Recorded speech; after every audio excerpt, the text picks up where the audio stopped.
बिस्मिल्लाहिर्रहमानिर्रहीम। आज मुतासरा मुलाज़मीन की अपील्स की जो तारीख़ थी उसमें आर्गूमेंट्स अपीलांट की तरफ से मुकम्मल हो गए। अपीलांट्स की तरफ से जो आखिरी आर्गूमेंट्स थे वो वफाकी मुहतसिब के वकील साहब के आर्गूमेंट्स थे, वो कंप्लीट हुए। उनके आर्गूमेंट्स के कंप्लीट होने से पहले एक मैंने सबमिशन की कोर्ट को।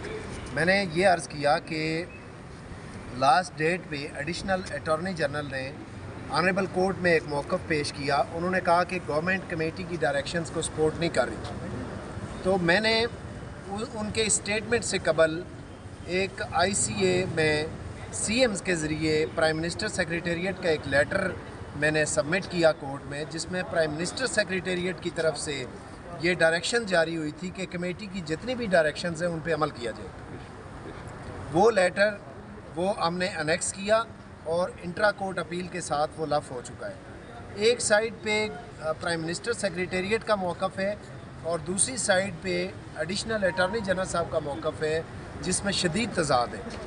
इस तज़ाद की वजह से मैंने ऑनरेबल कोर्ट से ये रिक्वेस्ट की कि जनाब अब इसको क्लियर सिर्फ प्राइम मिनिस्टर ही कर सकते हैं, क्योंकि उनका लेटर ऑलरेडी मौजूद है कि कमेटी की डायरेक्शंस पे अमल किया जाए। मैंने रिक्वेस्ट की कि देखें, यहाँ पे ज़ाती केसेस में, इंडिविजुअल के केसेस में प्राइम मिनिस्टर को तलब कर दिया जाता है।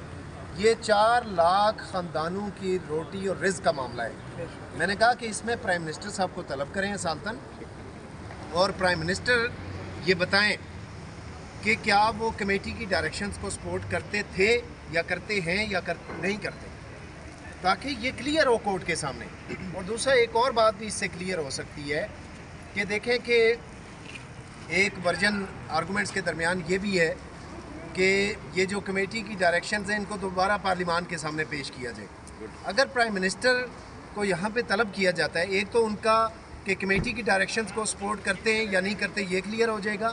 और दूसरा ये क्लियर हो जाएगा कि क्या वो कोई एग्जेक्टिव ऑर्डर के ज़रिए, क्या वो किसी कानून साजी के ज़रिए, क्या वो किसी ऑर्डिनेंस के ज़रिए, क्या इन लोगों के मामलात को हल करना चाहते हैं या नहीं करना चाहते।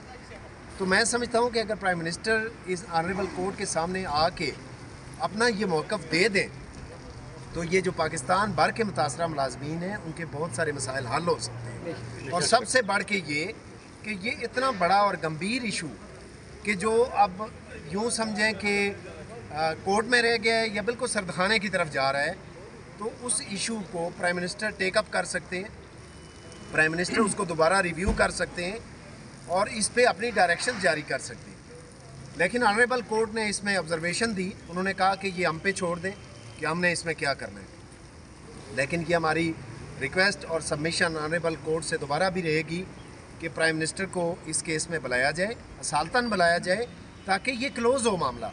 वरना अगर सिर्फ लिटिगेशन में हम रहे तो इंट्रा कोर्ट अपीलों के फ़ैसले आएंगे, फिर वो फ़ैसले चैलेंज होंगे ऑनरेबल सुप्रीम कोर्ट के पास, फिर ये एक लंबा प्रोसीजर है। तो महंगाई के इस दौर में जो मुश्किलें ये लोग फेस कर रहे हैं, उस सिनेरियो में मैं समझता हूँ कि ऑनरेबल सुप्रीम कोर्ट को, ऑनरेबल हाई कोर्ट को उस सिलसिले में देखना चाहिए कि अगर प्राइम मिनिस्टर साहब के ऑनरेबल इस्लामाबाद हाई कोर्ट के अंदर आने से इन लोगों के मसले हल होते हैं, तो वो आके उनसे पूछ लिया जाना चाहिए कि भाई उनका इस पर क्या मौक़िफ़ है। बाकी जहाँ तक सिंगल बेंच के फ़ैसले का तल्लक है, उसकी कोई कानूनी हैसियत नहीं है, वो टर्न डाउन होगा इंशाल्लाह। उसकी वजह ये है कि सबसे पहले उस जजमेंट में ये कहा गया है कि ये जो रिकमेंडेशंस हैं इनको पार्लिमान का मैंडेट हासिल नहीं है। मैंने रेजोल्यूशन की कापी ऑनरेबल कोर्ट में पेश की है, जिसमें कहा गया है कि जितने मुतासरा मुलाज़मीन हैं उनके मामले को देखा जाए और उनको हल किया जाए और उन पर जो डायरेक्शंस हैं उनको इम्प्लीमेंट किया जाए। एक बात।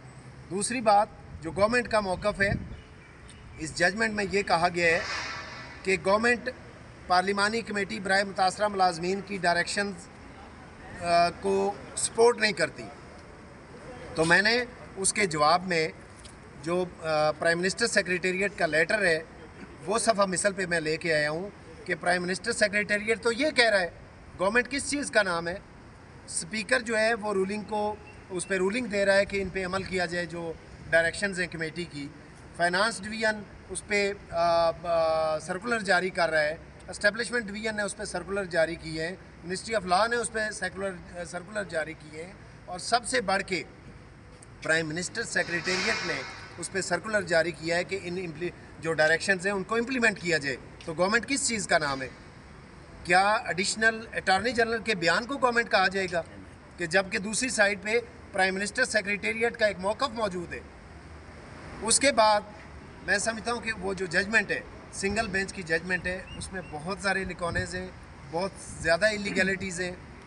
انشاءاللہ آپ دیکھیں گے کہ وہ ججمنٹ سیٹ اسائڈ ہوگی اور ان لوگوں کی کامیابی ہوگی, اور وہ جو پارلیمان کی ڈائریکشنز ہیں, وہ جو کمیٹی کی ڈائریکشنز ہیں, ان پہ انشاءاللہ عمل ہوگا.